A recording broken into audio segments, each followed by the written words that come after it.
Hey yo, this is a Tuesday toy photography tutorial, and today we are looking at 3 mistakes that I see in toy photography. Let's go.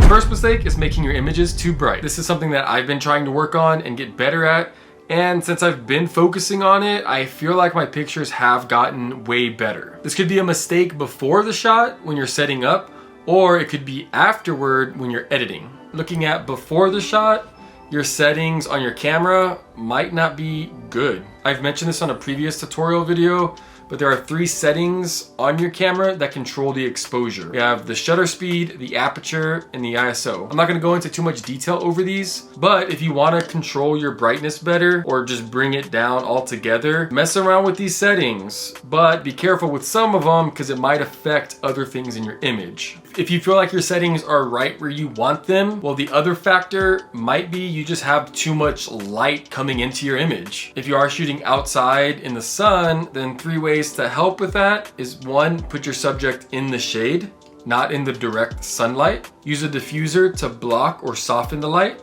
or you can wait until the golden hour. The hour before sunset in most places is usually a really good time to take photos, even of real people. The sun is already going down, it's low, and it's not as harsh. One way I love doing this is putting the sun behind the subject, and so it's lighting the back of the subject, and then having a whiteboard in the front reflecting that light onto the subject. So if you're inside using lights, then either diffuse your lights or bounce your lights, or just lower the brightness if possible. Some ways to diffuse light: you can use tissue paper, an actual softbox, bubble wrap. And some ways to bounce light: paper, cardstock, poster board, an official light reflector. Everything bounces light. So one tip that I try to aim for in most of my photos is exposing to the highlights. You see the brightest parts of your image and make them not so bright. You don't want them blown out and like pure white in your face. So depending on where the brightest part of your light is, it might lower the lighting of your subject,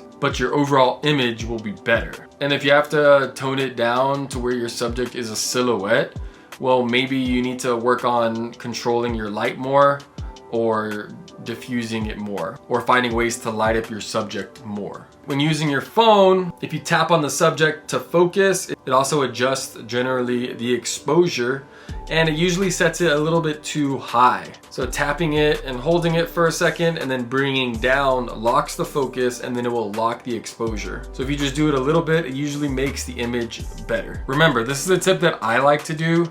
This is not a photography law. So the second part of making your image too bright could happen in the editing process. Even if you shoot the best lit photo and it looks so good on your camera and you get excited to edit it, you can ruin it by adding too much brightness. And you can make it look completely blown out, especially if you're shooting in RAW. Like, you have ultimate control to make it look blown out. So just be careful when you're editing and messing with the brightness on your computer or your phone. And a theme that I'm gonna be saying a lot for each of these mistakes is less is more. Second mistake is oversaturating your photo. So this one is mainly while you're editing. I know it's something I struggled with in the beginning when I started photography, especially with photos of real people. I know, like, you've seen some images that look so vibrant and that's the style that you want, and that's what you're going for. So you see the saturation tab on your editor and you're just like, I'm just gonna crank it up and boom, yes, vibrant image. It doesn't always work that way. It actually never works that way. Maybe in your editor, saturation is the only color tab that you have. So, I mean, even then, like, you can add a little, but don't go crazy. Even desaturating on that sometimes can look better. But if you have a photo editing program like Photoshop or something similar, or just a little more advanced than basic, I would suggest altering other settings first. 2 of my favorites in Photoshop are the curves, where you can control the main channel, but also the red, the blue, and the green channel. And by altering those, you can change colors. And then another adjustment layer is the hue and saturation, which you're able to go individually. It's not just the general saturation tab controlling everything, but you can change the color's tone. You can make it darker for each color, or you can decrease or increase that saturation for that color. So starting with these are all way better than just using the general saturation tab and maxing it out. Even when looking at most movies, not all colors are popping all the time. Something I'm trying to work on more is focusing on certain colors in certain scenes and the meaning behind them. You know, fancy color theory stuff. I'm not gonna go into detail with that, but it's stuff that I like, and so that's something I want to explore more. So once again, when you're working with these colors and the saturation, less is more. The last mistake we're going to talk about is adding effects. Just remember, less is more, and that's it. But seriously, I remember when I first started out, I got so excited with all these brushes and overlays that I downloaded. I was just trying to like throw them on the images, but it didn't look good. And it wasn't until later that I went back and looked at it and I realized like something is off and I didn't like it. So finally I learned to dial it down a bit. I still struggle with this sometimes because I get excited and I want to add more. It's all about finding that balance. Another thing with special effects is when you try to sell the effect by adding your own colored light to your subject, sometimes that light can be too much. Like the most common place I see this is with lightsabers.